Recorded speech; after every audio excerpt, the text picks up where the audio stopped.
Hi, good afternoon, everybody. Thank you for tuning in to G&G, Gil and Gurpreet's show.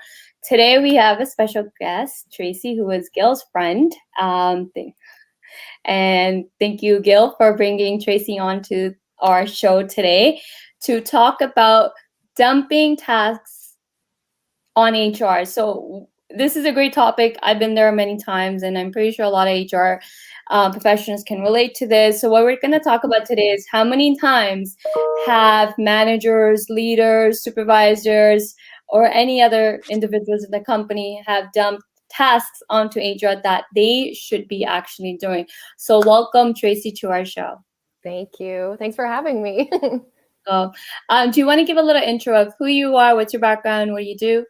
Sure. So I've been in HR, part of an HR team for the past 25 years. The last 2 years, I branched off onto my own, and now I'm the co-owner of a company called Talent Attraction and Retention Team, where our main focus is small and medium-sized enterprises. And basically, we're just trying to bolster their HR function, so it has some meaning, and to help them with their retention and talent attraction needs. Okay, great, thank you.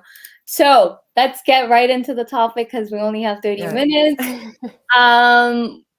Dumping task on HR. So let's just start with what would be considered dumping task on HR. Well, in my experience, a lot of times when I say dumping tasks on HR, it's usually either components of the employee relationship that a manager, or supervisor, or leadership doesn't want to do because it's an uncomfortable conversation situation. So it's given to HR. Other components of dumping, sometimes it's just the administrative function. A lot of times the HR team is looked at as the admin. So again, sometimes it's tasks that could easily be done by, a leadership person, sort of finds its way into HR because, well, there's nobody else to do it. And it's HR, so that's sort of the two things that I see kind of flowing in on the dumping side of things. Gil, have you seen anything? What would you, in your experience? I think that what happens a lot of times when there isn't a clear definition of roles and responsibilities, things get pushed onto HR. And from my experience, it also has to do with sort of the roots of HR within the organization.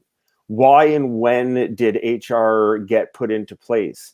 And too many organizations, it's put into place because leaders just don't want to do people tasks anymore. And instead of passing on the right responsibilities and helping, HR be set up for success, they pass on to, like Tracy said, all of the uncomfortable responsibilities, right? And they dump onto HR, which ultimately, for me, one of the biggest problems is then it makes HR the bad guy. You give HR all the bad tasks, you're setting them up for failure. So Tracy, what I'm curious about is, let's just get right into the meat of how does HR push back? What are some ways, some are, either perspective or some ways they can talk to leadership and explain to them, no, I'm not being lazy that I don't want to do this. It really is your job. Right. Well, for me, because I've worked in organizations where, and I'll be perfectly honest with you, the only time I talked to the CEO was when he wanted lunch ordered. And he actually said that to me once, I'm here again because I need lunch ordered. So it's gentle conversations. I think for me, what really helped me get that credibility and get them to start listening to me is I started to participate in the business itself. So understanding operations, their language, the issues that they're going through, the financial side of the business, the quality side of the business. So all of the components that sort of feed the engine. Because in order to have credibility, you have to know that stuff. So for me to walk into my boss's office or the CEO's boss or office and say, hey, I'm more than an admin function, but yet I'm not offering more than that to them. It kind of makes them look at you and say, okay, well, whatever. So I think arming ourselves with those types of tools, and that's that arsenal, in our pocket. And then when we go to them, we're coming from a position of strength. So when we say, I'm more than admin, and here's why, and here's what I can do, and I understand what EBITDA means when you see EBITDA in a meeting. And one of the other things I've done is I've presented myself at production meetings. I've presented myself and asked to be included in in senior leadership type meetings when HR wasn't. And sometimes I got turned away, and I was told, we don't need HR here. We don't need to hear what we can't do. And my response always was, I'm not here to tell you what you can't do. I'm here for myself to learn more. And I think by doing those types of actions, we give ourselves credibility. So then when we go in and we say, I'm not an admin function, I'm not just going to push paper and order you lunch, they'll start to listen. See, I love that. I mean, and I know Gurpreet's right there with me on that, because HR needs credibility through understanding being a business function and understanding all of the aspects of the business. In my career, the most respected HR people are the ones that went out and really understood, exactly like you said, what's the operations side of the business? What's quality look like? What does sales look like? And not just sitting there behind their desk and showing up when things go badly. Right. But that's not necessarily traditionally taught or traditionally given as part of the function. So what recommendations do you have for somebody who's in a bit of more traditional role right now to get out from behind your desk to do that? Because like you said, be prepared for some no's. Be prepared for some no's. But how can they accomplish that? Well, I think it's kind of a twofold issue, right? Because I think inherently from a lot of the HR people I've worked with, there's a feeling of I guess I don't want to call it inadequacy, but you don't believe that you have the right to do those things, right? Because you just automatically, there's a low self-esteem, I think, sometimes that comes with the HR department. So I think you kind of got to get over yourself a little bit and understand why you're there. And I'll tell you, and I'm probably going off a little bit center, but I'm going to throw her name out there. Her name is Lynn Stevens, and she's developed a program. It's brand new, and it's called Impact Ignite HR. And she's developed a program for that type of person, so that they've got the business acumen. They're given some some financial training. She's done that with the CFO, some operational things. So she's put these modules together that is outside the traditional HR sort of realm, right? So that because you're not always comfortable going up to your operations folks and saying, I really don't understand that term, or I really don't know what occupancy means, because then you feel like, geez, I don't really know what I'm talking about. But I find that when you go and you say that to somebody, if you go to the production manager and you say, I hear you talking about this a lot. What does that mean? They want to tell you. They want to bring you in because, oh my goodness, you're showing some, excitement into what I'm doing. I think that, and even in small organizations where you have a generalist who's holding a really big title, they don't know what that means themselves. So I think going out and getting yourself that extra little bit of information, whether it's through, you don't have to do the Impact Ignite HR. It's just a program that I've heard about, and I think it's absolutely wonderful for those folks that are sort of sitting in that HR bubble that really don't know too much about those other components of the business, and it just sort of gives them a leg up. So when they go and they try to talk strategy, they come from a spot of knowledge. I love that. I love that idea. And if you could actually share a link to that on this post afterwards at the end, because that sounds like an amazing resource for people. Because it's something that traditional HR aren't taught. Yeah. But as we're all agreeing, they need to know to truly be effective. So for somebody to really put together training on that and upskill people to be able to go out and then accomplish more than just sitting behind a desk is really a great resource. Yeah. I think that's where you have to start too, right? Like you can't sit behind the desk. So I know it's a little bit difficult because it's pandemic and we're all virtually right now. But I think the first step any HR can do is you need to step out of your comfort zone, and it could be as small as even if you can do this virtually. A little bit tough to do virtually, but let's say if you're in an office setting, you can just do this routine where every morning when you come into the office, you're going to put your stuff down and you're just going to do a walk around and say good morning. Let's say good morning, good morning, good morning. One of my bosses, who I call my greatest mentor, who taught me everything, and I think I give him full credit of who I became as an HR, was because seeing him do it in practice. He used to do this every morning, come in, drop his stuff, and out he went to say good morning to everybody. And then I saw him do this every day, twice, because it was a manufacturing, so we had a second shift. And I started doing it with him. And the amount, this is how you build trust with employees. You got to show them. You got to be visible. You can't be sitting in the desk and be like, okay, your problems come to me, right? But you got to go out there and show them, be interactive. And second, as you said, business, right? Like we're not, it's like, I don't come from a traditional background of HR. I come from business background. So hence I naturally just intrigued by businesses and I want to learn everything about business. Any company I worked and like, I always first want to know the business. And I think that helps give you credibility with the stakeholders, with the managers, with the leaders, with everybody, because you now have an interest in the business, right? We can only make impactful HR strategies that will benefit the business and scale the business if we actually first get involved to learn the business, right?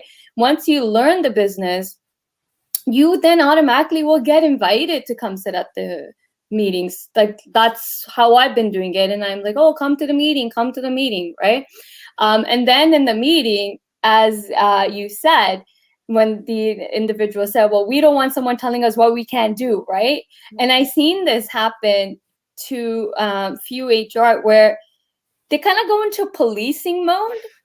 Yes. And I think that's the biggest downfall. Don't go policing. I think we have to see ourselves as internal consultants. We're consultants, we're there to guide and advise.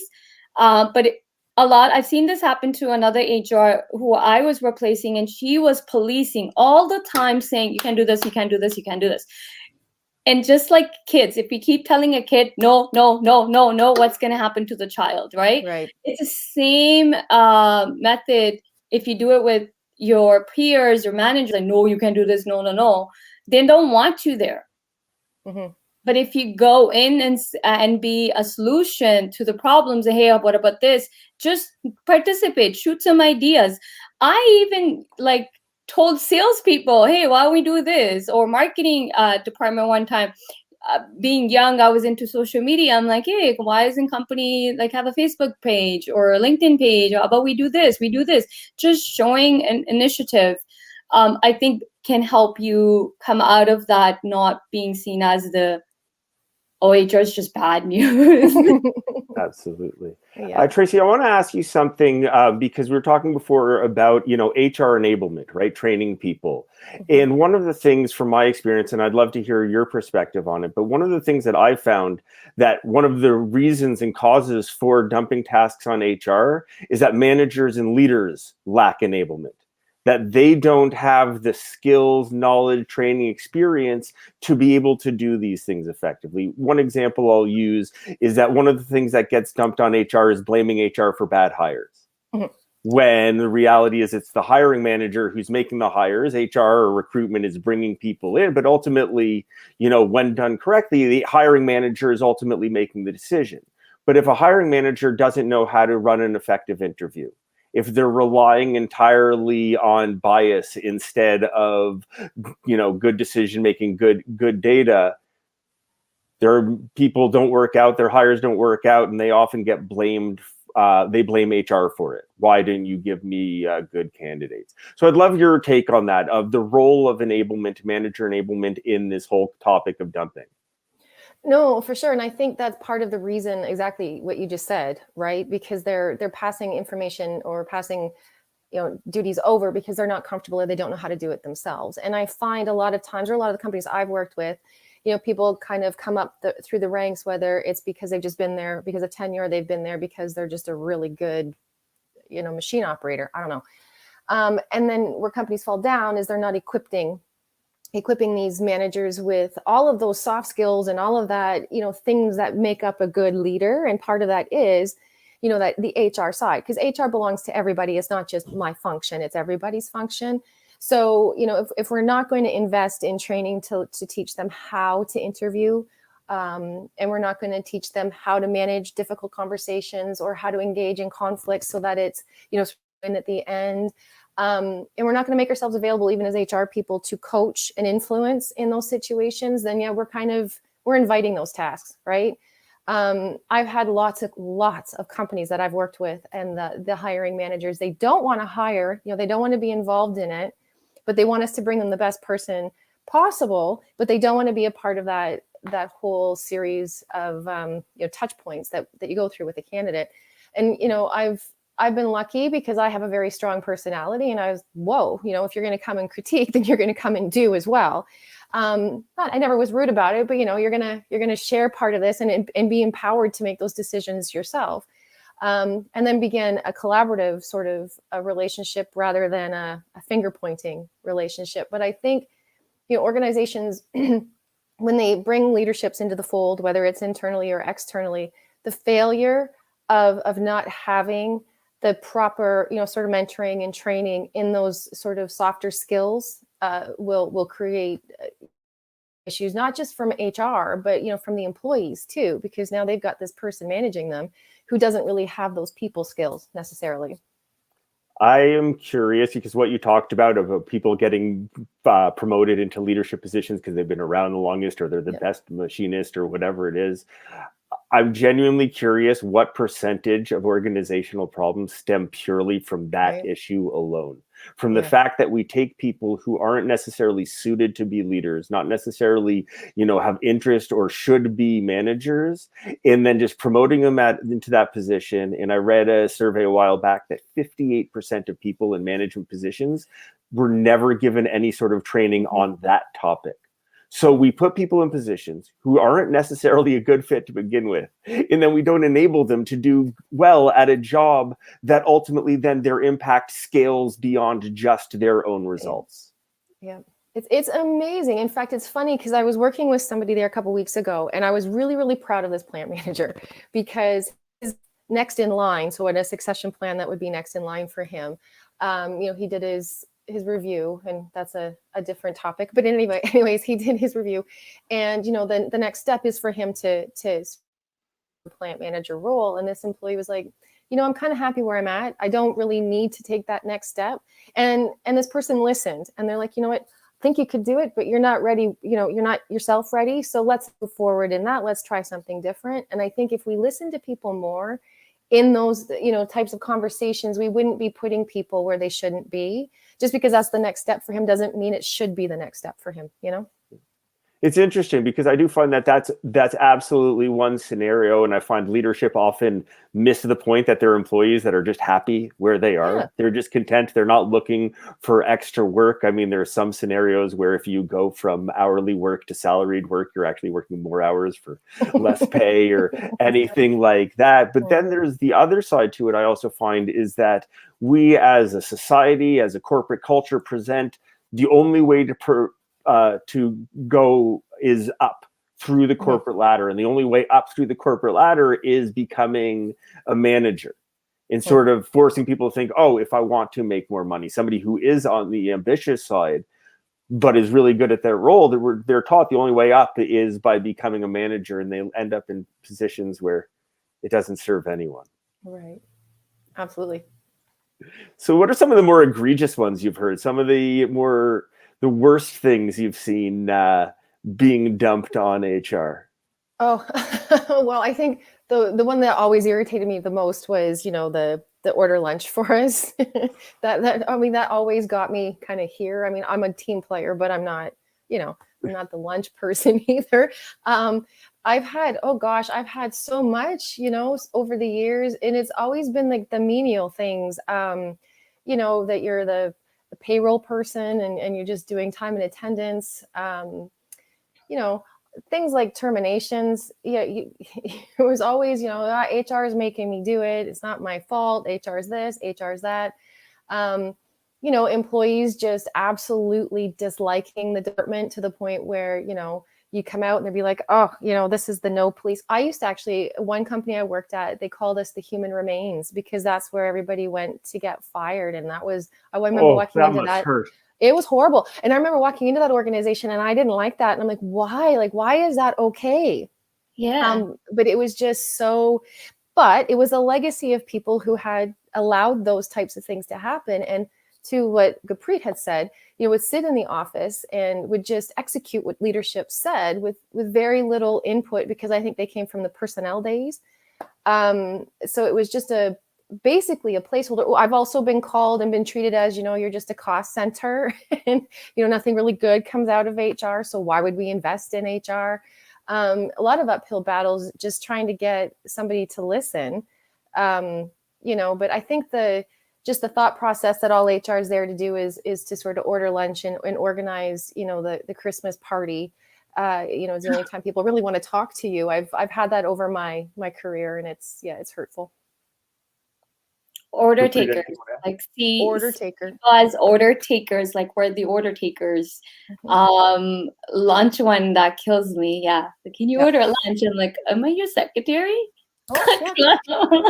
and the day he said it to me, the day he said, I'm back, he used to come up to our plant once a month and he would say that to me. I'll see you next month when I need my lunch. I'm like, yeah, no, it only happened once, to be honest. And I remember, because I reported to the COO, and I remember walking up to his office. I'm like, I'm a legit team player. I will do whatever, but that's just not going to work for me. It's not going to fly. I worked with a director of operations, and he was awful. And I hate to say that, but he was awful. And he would go and make decisions, on the fly. He would say, okay, I'm going to put your salary from $33 an hour to $35 an hour. And we're going to do this and we're going to do that. And then he'd come down to me and say, I've done this, this, this, and this, and now I need you to process it. And that, quite frankly, only happened once or twice too. And I was like, no, that's not how we do things, right? Because now we've got a whole equity issue. But that's really, he just thought he could go out and do whatever, and then I'm going to go and just clean up whatever he's done and make it happen, make everything magic, and without realizing the impact that he was having on his employees, right? Absolutely. Mm-hmm. Here, okay, I have another one that gets dumped on, a bit of a controversial one. Culture. Oh, culture. Yeah. Good that I find, I mean, I actually had a post a number of months back that I'm not a big fan of the combination of the people and culture role, because ultimately I believe culture needs to be owned by leadership collectively. And if there's one person, it's the CEO, not HR. I want to know your take on that, of culture getting dumped on the HR department. Yeah, I forgot about that one too. Yeah, culture definitely does. We're the ones. I had a metric, and it was the only department that had the metric that had to do with our employee engagement scores. It wasn't shared across the board with other managers. It was only within the HR department. So if our engagement scores were low, or we had, any kind of cultural issues, it's HR's fault because they're not cultivating, these wonderful places to work. And again, I think it just comes down to the point where nobody wants to own it. It just like you said, it's a collective, and it needs to come from your leadership. I absolutely do believe it's driven from whoever it is, whether it be the CEO or the owner of the business. That's who drives the culture. That's the one who starts to create it. And I've always seen HR as a supporting role to that culture, to enhance it, to make it better, to move it forward. But I definitely don't see HR as the only driver, the only person behind the wheel when it comes to, and we can't develop, HR can't develop culture. Like we can't do that. Just like we can't develop the vision statement and post it on a wall and say, that's us, right? But isn't it amazing? Don't even get me started. Asking HR to write the vision or the values, just like, hey, you write this and just we'll all go by it. And they'll all sign their names. Yeah, I've had that. The next time that works might be the first. Right? Yeah. But it's amazing though how many organizations and everybody thinks that culture is HR's responsibility and it should be HR doing it.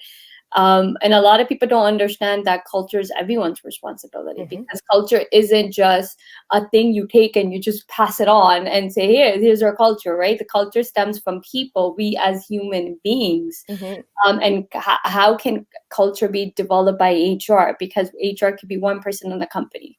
Yes. Sometimes you are the only person, right?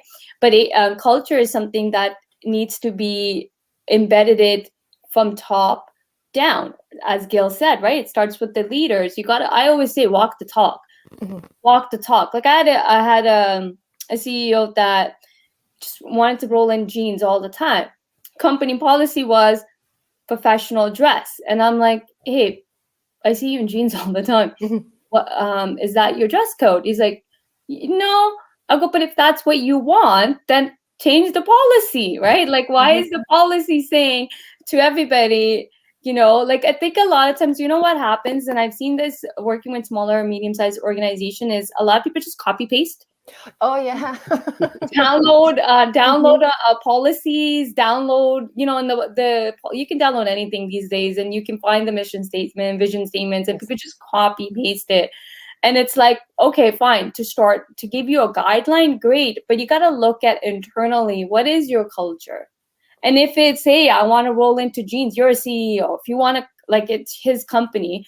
And if you want it to be rolling in jeans, then that's your dress code, right? Like, how many people would love to be? I that's one of the things I kind of liked working in manufacturing, was I had an option. I can wear jeans. One day I don't have to wear jeans. Right? I can dress up. I think that's a great example, though. Sorry to interrupt you, but I think that's a great example why HR can't be in charge of culture. No. Because if HR had decided that the dress code was dress pants, and the CEO wanted to dress in jeans every day, you're not telling them what to do. First, aside from that, going back to the whole police problem, but you're not going to be able to tell them what to do, and you're especially not going to be able to tell them what to do in their behavior on a day-to-day basis. And it's ultimately their behavior on a day-to-day basis that's going to drive the culture, or a big determinant of the culture. HR can't do that. So asking HR to be the arbiters of culture is setting up for failure, because you can't tell the leadership team what to do, because, you know, you're the police around the table, and ultimately you're not quite at the same level as the rest of the leadership team that way. But I also doesn't believe work well. The culture and policies, or anything that happens in the company, is once you start to grow and you have a lot of employees, ask them. You know, what's the point of having, let's say, this policy of dress code, and I had a client that they had a dress code, you can wear whatever you want, like jeans or whatever. All of a sudden, they wanted to go into professional dressed. Like, that's a big, drastic move. And I was like, okay, but why? Why are you doing it? Because we're a law firm. Okay, but you've been operating as a law firm all these years anyways, right? What's the difference? When the client comes to the office, okay, is the client going to come see everybody that's working here? No, the client's going to go into the client office boardroom. And if you have that was the policy. Like, if you are meeting with the client, then you dress business, and rest you don't, right? So it's like having those dialogues, like, just because in your head it sounds good, we want this image, maybe but you can't take a culture of dress down culture to now going up, like, let's dress up now, because that's not gonna, like, they had 100 employees. How does it make sense, right? Like, okay, have conversations, talk, get the conversation going, and find a middle ground that will help make everybody happy, right? I think a lot of times leaders also dictate, well, this is what we want, so let's just do it, right? Without having any conversations. I wanted to say, and I don't want to oversimplify too much, but how many employee problems could be solved by just doing what you just said? Ask them. Yeah, ask them. And how foreign of a concept is that for managers to just ask them and actually create the environment where they respond? And that's beyond the oversimplification. But we're almost out of time. Tracy, I want to give you the last word here on, you know, anything you want to add, anything you want to say just on the idea of dumping tasks on HR. Yeah, I think when it comes to that, I think if we as HR practitioners, however we're doing that, you know, if we believe in what we're doing, we trust in our gut, we value, you know, ourselves and put ourselves out there. Like I said, go to the production meetings, go to the strategy meetings, ask to be a part of things.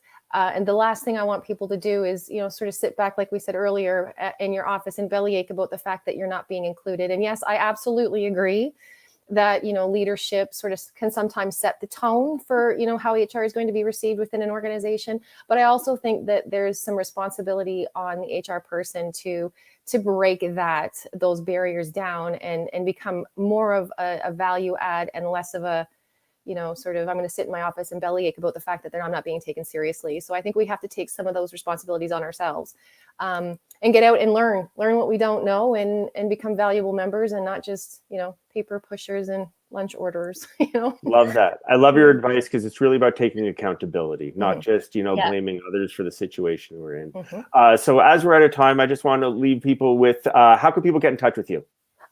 LinkedIn always is one of my favorite places to be lately. You can also, visit my my website, which is tarthub.ca, and all my contact information is on there. Amazing. Tracy, thank you so much. I really appreciate you joining Thank us. you. This was pretty much what I was hoping for when I asked you to come join us today. This is obviously a topic that is deep in the heart of all three of us. So I just want to say thanks. And Gurpreet, you want to take it home? Okay, sure. Thank you everybody for tuning in. We'll be back next week with another great topic. I do have a request. I'm actually looking for a couple of HR guest speakers for a topic that me and Gil were talking about before we went live today. So if there's any HR professionals that would love to be a guest on our show, I'm looking for like at least 3-4 people in the HR field. Please feel free to reach out to myself or Gil and let us know if you'd be interested. On that note, we will see you guys next Wednesday, same time, 1:30 p.m. Thank you. Bye.